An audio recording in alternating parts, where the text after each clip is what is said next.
love and attachment. How to love without attachment. ඉතින් කොහොමද ළමයි? ඔන්න මං අදත් ආවා Days with Rush YouTube channel එකෙන් අලුත් වීඩියෝ එකක් අරගෙන. ඉතින් ඔය තවමත් මගේ YouTube channel එක subscribe කරලා නැත්නම් subscribe කරගෙනම මේ වීඩියෝ එකට යමු. ඉතින් ඔයාලා ආදරය කියන එකෙන් අදහස් කරන්නේ මොකක්ද? ඔයාලට ආදරය කිව්වහම දැනෙන්නේ මොකක්ද? තව කාට හරි ආදරය ගැන කියනවා නම් ඔයා කොහොමද කියන්නේ?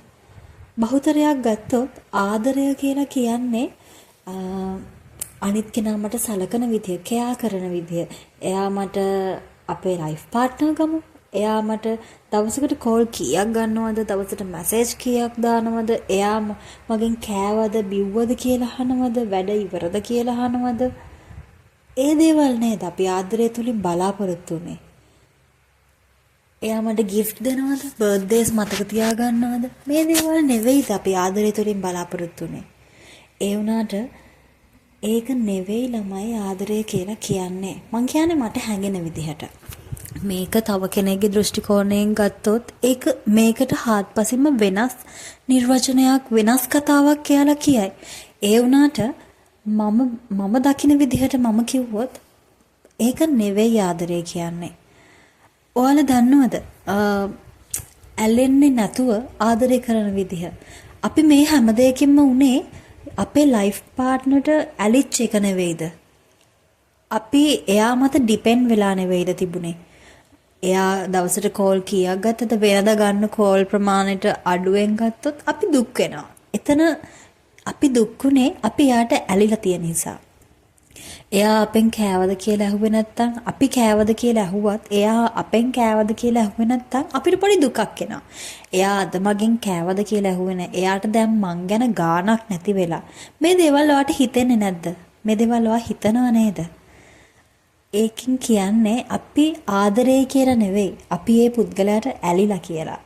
මං ඒකයි මුලින්ම කිව්වේ how to love without attachment කියලා. අපි කොහොමද ආදරය කරන්නේ පුද්ගලයෙක්ට ඇලෙන්නේ නැතුව? sorry. ළමයි, අපි ආදරයේදී මොනවද කරන්න ඕන? මට අනුව මං හිතනවා මම යම් පුද්ගලයෙක්ට ආදරේ නම් මට පුළුවන් වෙන්න ඕන. ඒ පුද්ගලයා මම නැතුව සතුටින් නම් ඉන්නේ. ඒ සතුටට ඉඩ දෙන්න ඕන. ඒ පුද්ගලයා මමත් එක්ක මම ඉන්නද්දී එයා සතුටින් නම් it's okay. ඉතින් අපිටත් ඕන ඒකනේ. ඒත් එයා අපි නැතුව එයා සතුටින් ඉන්නවනම් මට පුළුවන් වෙන්න ඕන. මම එයාට ආදරේ වුණත් මට පුළුවන් වෙන්න ඕන එයාගේ ඒ සතුට දිහා බලාගෙන එයාගෙන් ඈත් වෙන්න. එයාගෙන් පියවරක් පිටිපස්සට අරගෙන එයා දිහා බලලා සතුට වෙන්න මට පුළුවන් වෙන්න ඕන. එයා අපිට දෙන රියැක්ෂන් එක මත අපේ ලයිෆ් එක ඩිපෙන්ඩ් කරන්නේ නැතුව එයා ගැන හිතලා අපි සතුටු වෙන්න ඕන. මං හිතනවා ඒක තමයි ආදරය කියන්නේ කියලා. මං හිතනවා ඒක තමයි ආදරය කියන්නේ කියලා. මන් දන්නේ මේකේ ඔයාලගේ අදහස් මොනවද කියලා. ඇත්තට මං කැමති මේ ගැන ඔයාලගේ තියෙන අදහස් මොනවද කියලා දැනගන්න. ඉතින් අනිවාර්යෙන්ම මේකේ මේ වීඩියෝ එක අන්තිම වෙනකම් ඔයා බැලුවා නම් ඉතින් කමෙන්ට් එකක් දාගෙන යන්න අමතක කරන්න එපා. මොකද මේ සම්බන්ධයෙන් මම කැමතියි ඔයාලගේ අදහස් දැනගන්න. ඉතින් ආයෙත් කියනවා Days with Rush YouTube channel එක ඔයා තවමත් subscribe කරලා නැත්නම් අනිවාර්යයෙන්ම subscribe කරන්න. bell icon එක click කරන්න අමතක කරන්න එපා. ගිහින් එන්න.